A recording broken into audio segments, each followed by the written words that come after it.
मौर्य साम्राज्य की स्थापना के बाद जो चंद्रगुप्त मौर्य का उत्तराधिकारी था बिंदुसार, मौर्य साम्राज्य का संस्थापक जब चंद्रगुप्त मौर्य के जीवन काल के अंतिम समय में 12 वर्षों का भीषण अकाल पड़ता है और इसके बाद चंद्रगुप्त मौर्य जैन मुनि भद्रबाहु के साथ दक्षिण में कर्नाटक अर्थात श्रवण बेलगोला चले जाते हैं और वहीं पर वह संलेखना के द्वारा अपना शरीर त्याग देते हैं। इसके पश्चात 298 ईसा पूर्व में, यह घटना 298 ईसा पूर्व की है और उसी समय चंद्रगुप्त मौर्य के उत्तराधिकारी बिंदुसार गद्दी पर बैठते थे। 298 ईसा पूर्व में उन्होंने सिंहासन प्राप्त किया। जैसे जैन ग्रंथों की बात करते हैं तो जैन ग्रंथों के अनुसार इनकी जो माता का नाम क्या मिलता है, दुर्धरा इनकी माता का नाम मिलता है। इनको हम देखते हैं कि जो यूनानी इतिहासकारों ने इनके लिए अमित्रोकेडीज और अमित्रोचेट्स नाम का उल्लेख किया, क्योंकि संस्कृत ग्रंथों में या संस्कृत शब्दों में अमित्रचेट्स और अमित्रोकेडीज के लिए शब्द अमित्रघात का प्रयोग किया गया है और अमित्रघात का शाब्दिक अर्थ होता है शत्रुओं का नाश करने वाला। ठीक, संभवतः यह बिंदुसार की उपाधि रही होगी। अमित्रघात क्या थी? बिंदुसार की उपाधि। इसके बाद इनको पुराणों में और जैन ग्रंथों में भी अनेक या अन्य नामों के साथ इनको संबोधित किया गया है। जैसे जैन ग्रंथों में इनको सिंहसेन के नाम से बोला जाता है और वायु पुराण में इनको मद्रसार के नाम से कहा गया है। इनके सिंहासन रूढ़ होने के पश्चात हम देखते हैं कि इनके जीवन काल में प्रमुख विद्रोह प्रारंभ होते हैं, जिनमें से सर्व प्रमुख विद्रोह तक्षशिला में हुआ। बौद्ध ग्रंथ दिव्यावदान के अनुसार हमको जानकारी मिलती है कि तक्षशिला में जब विद्रोह होता है तो प्रथम विद्रोह के दबाने के लिए अर्थात प्रथम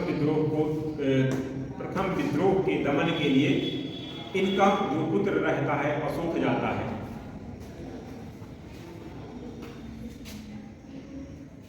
तक्षशिला में प्रथम विद्रोह होता है और जिसको दबाने के लिए अशोक जाता है और अशोक ने उदारतापूर्ण व्यवहार के द्वारा वहां पर शांति और व्यवस्था स्थापित की थी। लेकिन कुछ समय के पश्चात पुनः विद्रोह होता है अर्थात तक्षशिला में दूसरी बार विद्रोह होता है। जिस विद्रोह को दबाने के लिए बिंदुसार का जो ज्येष्ठ या बड़ा पुत्र होता है सुसीम, उसको भेजा जाता है और सुसीम ने भी इस विद्रोह को सफलतापूर्वक दबाया।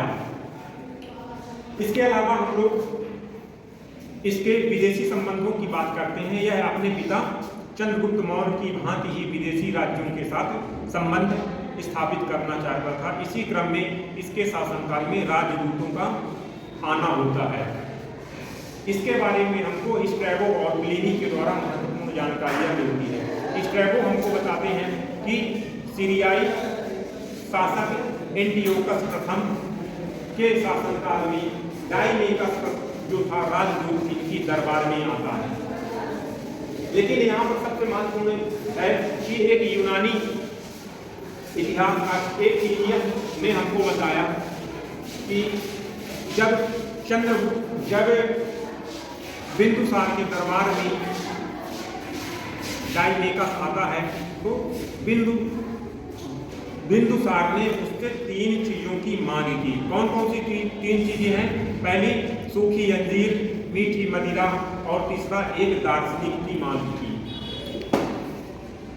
सीरियाई शासक ने प्रथम 2 मांगे मान ली अर्थात उन्होंने सूखी अंजीर और मीठी मदिरा को भिजवा दिया, लेकिन एक दार्शनिक के विषय पर उन्होंने यह कहला भेजा कि हमारे यहाँ यूनानी कानून के अंतर्गत दार्शनिक का व्यापार नहीं होता। इसी प्रकार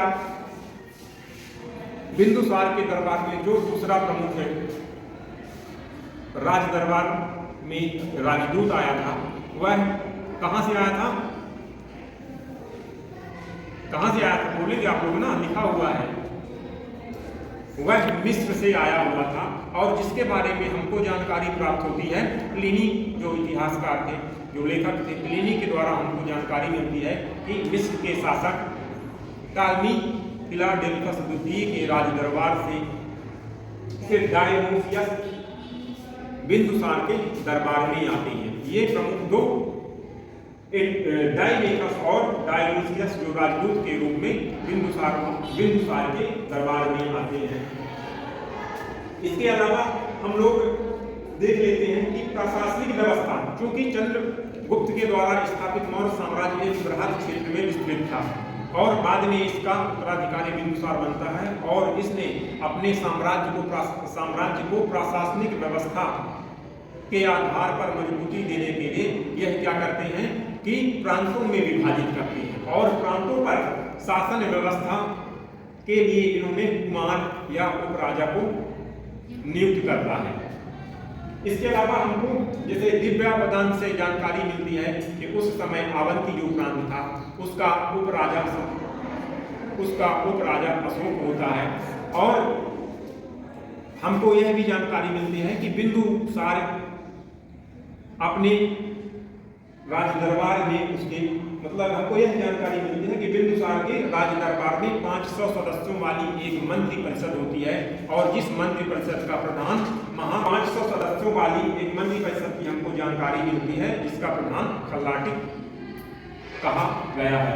इसके अलावा हम लोग देखते हैं कि आखिर बिंदुसार किस मत का या किस संप्रदाय को मानने वाला था, तो हमको यह जानकारी मिलती है कि बिंदुसार आजीवक संप्रदाय का पालन करने वाला था और जैन ग्रंथों और तारानाथ के द्वारा हमको जानकारी मिलती है कि चाणक्य बिंदुसार के राज दरबार में प्रधानमंत्री या प्रमुख मंत्री के रूप में कार्यरत थे और बाद में राधागुप्त इनका मंत्री बनता है और यही राधागुप्त क्या होता है, जब सम्राट अशोक गद्दी पर बैठता है उस समय ये राधागुप्त भी उसके शासनकाल में प्रधानमंत्री के रूप में काम करते हैं और ये माना जाता है 258 ईसा पूर्व में गद्दी में बैठने के पश्चात लगभग 273 ईसा पूर्व के समय बिंदुसार की मृत्यु होती है। क्योंकि इनकी मृत्यु के विषय में एक बड़ा प्रश्न है कि कुछ इतिहासकारों का मानना है कि इनकी मृत्यु 272 ईसा पूर्व में होती है और कुछ इतिहासकारों का मानना है कि इनकी मृत्यु 270 ईसा पूर्व में होती है। तो इस प्रकार हम लोग संपूर्ण बिंदुसार के बारे में महत्वपूर्ण जानकारी देख लिए। इसके बाद हमारा जो अगली क्लास रहेगी इसके बारे में हम लोग बात करेंगे सम्राट अशोक के बारे में।